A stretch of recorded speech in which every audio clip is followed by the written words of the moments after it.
G20 meeting पर दिख रहा है रूस यूक्रेन युद्ध का साया। बैठक में रूस, चीन और अमेरिका समेत पश्चिम के देश शामिल हैं। G20 के मंच पर दिख रही है साफ साफ खेमे बंदी। जी हां, बैठक से पहले ही पश्चिमी देशों ने इस बात के सीधे संकेत दिए हैं। हमने देखा रूस यूक्रेन जंग के दौरान किस तरह की खेमे बंदी, किस तरह की गुटबाजी नजर आई।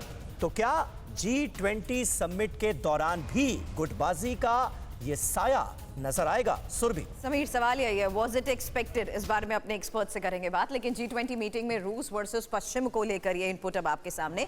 रूस यूक्रेन युद्ध शुरू होने के बाद पहली बड़ी वैश्विक बैठक है ये, जिसमें रूसी विदेश मंत्री भी शामिल हैं और साथ ही G20 में शामिल देशों के बीच रूस को लेकर भी अब गंभीर मतभेद हैं। इस बीच अमेरिका और पश्चिम के तमाम देश खुलकर रूस के खिलाफ तो सामने आ ही चुके हैं, लेकिन G20 में शामिल चीन शुरू से रूस के साथ नजर आ रहा है। अब भारत, इंडोनेशिया और दक्षिण अफ्रीका भी रूस के विरुद्ध नहीं है। मेजबान इंडोनेशिया बैठक के दौरान संतुलन बनाने की कोशिश में भी नजर आ रहा है और इस बीच जर्मनी के विदेश मंत्री ने भी कहा है कि सब कुछ पहले की तरह सामान्य नहीं है। एडमिट किया जा रहा है इस प्लेटफॉर्म पर, लेकिन G20 मीटिंग में रूस को लेकर अमेरिका भी सहज नजर नहीं आया। अब अप्रैल में G20 मीटिंग में यूएस, ब्रिटेन, कनाडा ने रूसी प्रतिनिधि का बॉयकॉट भी किया था। अब ये जो गुटबाजी और खेमेबंदी है, सिंह साहब, सवाल यही है, ये एक्सपेक्टेड था? और इस बीच ये भी, इस खेमेबंदी के बीच क्या क्लियर मैसेज सिर्फ और सिर्फ रूस को देने की ये कोशिश की जा रही है, जिस पर निर्भरता को लेकर सबकी नजर जरूर रहती है? कोशिश तो है कि रूस को अलग रखें, बट इंडोनेशिया जो होस्ट नेशन है उसने क्लियर कर दिया है कि रूस हिस्सेदार होगा ना ही कि इस मीटिंग में। आगे जब पुतिन साहब भी जब हेड्स ऑफ स्टेट मिलेंगे अक्टूबर नवंबर में, उस समय भी वो हिस्सा लेंगे इस मीटिंग में।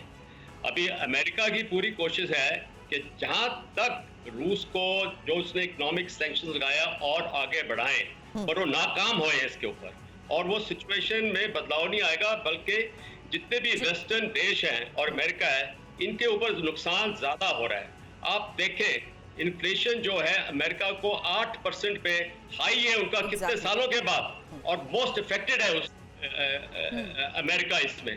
और रशिया ने अपनी जितनी भी इन्फ्लेशन है 16% पे है, पर उन्होंने इकोनॉमी को ऐसे प्लान किया था लड़ाई से पहले कि उसको आगे बढ़ा रहे हैं।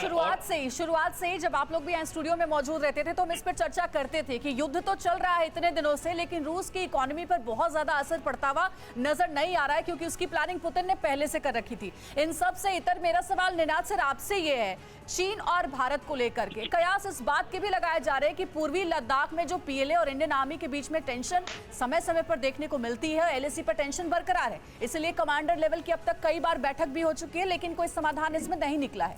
क्या भारत और चीन के विदेश मंत्री इस बारे में भी बात करेंगे और किसी निष्कर्ष पर पहुंचेंगे? देखिए, भारत तो चाहता है कि इस बारे में बात हो, पर उससे बड़ी खतरा वाली बात यह है कि 2 साल पहले तक ये एरिया में दोनों आर्मी पेट्रोल करती थी और एक दूसरे को नहीं रोकती थी, पर इन 2 साल में मिसाइल फोर्सेस, एयर बेसिस और 2 नए रोड बना के उन्होंने अक्सर चीन को मिलिटराइज कर दिया है। अब खतरा ये है कि हम एक महीने में करीबन 40,000 फौजी वहां लगा सकते हैं और वो एक महीने में 2 लाख फौजी वहां लगा सकते हैं। तो अब खतरा बहुत ज्यादा बढ़ गया है। हालांकि मीडिया इसको कवर नहीं कर रही है, पर ये जो स्टैंड ऑफ है वो एक खतरनाक स्टैंड ऑफ है। पर चीन के लिए एक और प्रॉब्लम है कि वो हर जगह पे उसको खतरा कर रही है। साउथ चाइना सी में खतरा कर रही है, ताइवान के साथ खतरा पैदा कर रही है, तो वो चाइना भी ओवर एक्सटेंड हो रहा है। चाइना हालांकि पावरफुल है, वो इतना पावरफुल नहीं है कि 6 देशों के साथ एक साथ लड़ सके। अमेरिकी नेवी को भी लड़े, जापानी नेवी को भी लड़े।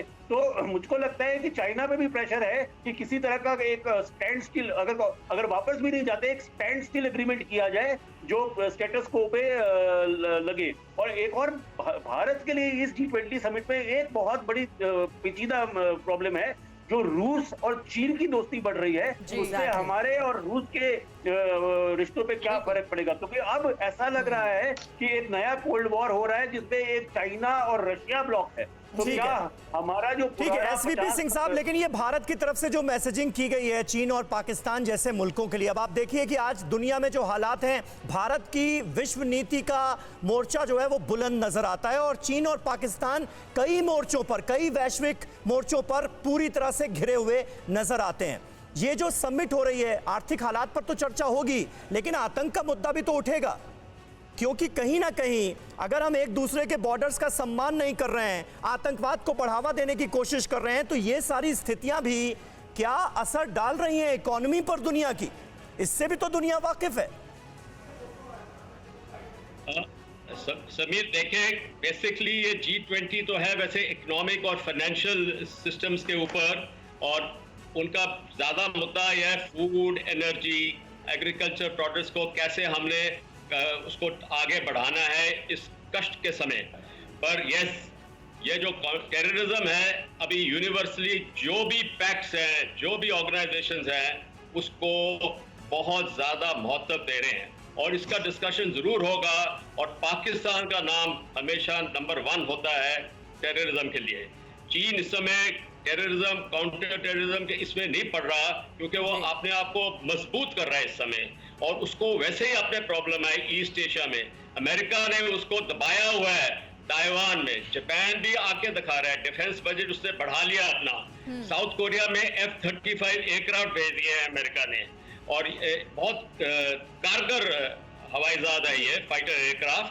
तो चीन टेररिज्म में नहीं पड़ेगा, पर पाकिस्तान और IS का जो हमें खतरा है, उसको भारत जरूर ये एजेंडा उठाएगा वहां पे। सर, एक इंपॉर्टेंट पॉइंट आपने रेज किया है, इसके ऊपर डिस्कशन करेंगे।